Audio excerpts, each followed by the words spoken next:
So welcome to my YouTube channel, and today we will see how we can fix the issue of the audio output device in the Windows 10 on your laptop.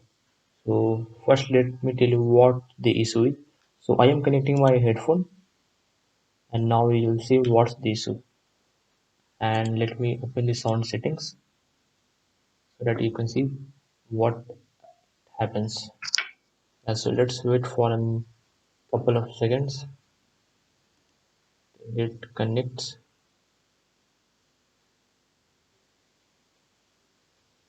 So now you can see that the audio out device is not fixed, or it has not changed to my the headset or the headphone. Rather, it is changing automatically and fluctuating between the audio output device. So if I click on my speakers to see, then you can see that it's changing. So sometime due to this, whereas if you are playing some music or you are playing your YouTube, then it may have a audio issue, or you may see a error of audio rendering, or VLC media player may also crash during this.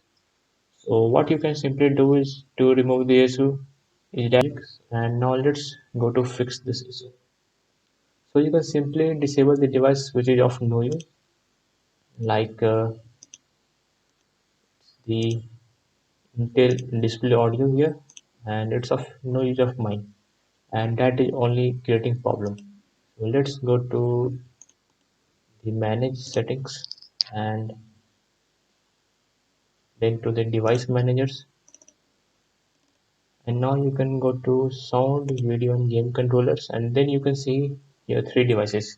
One is my laptop speakers, one is my headphone, and third is the Intel display audio which is causing this problem. So I will simply disable the device, and then the problem is fixed. Now if I click here, we do not have a problem. I can simply click to any one of these, and the issue is now solved. So thank you for watching my video, and I hope you liked this, and it will surely help you. Thank you. So now checking that is the uh, problem fixed or not. So I am again connecting, and now it's connected, and now it's simply turned out to my headphone directly, and there's no issue now. So yeah, the issue is solved. Thank you.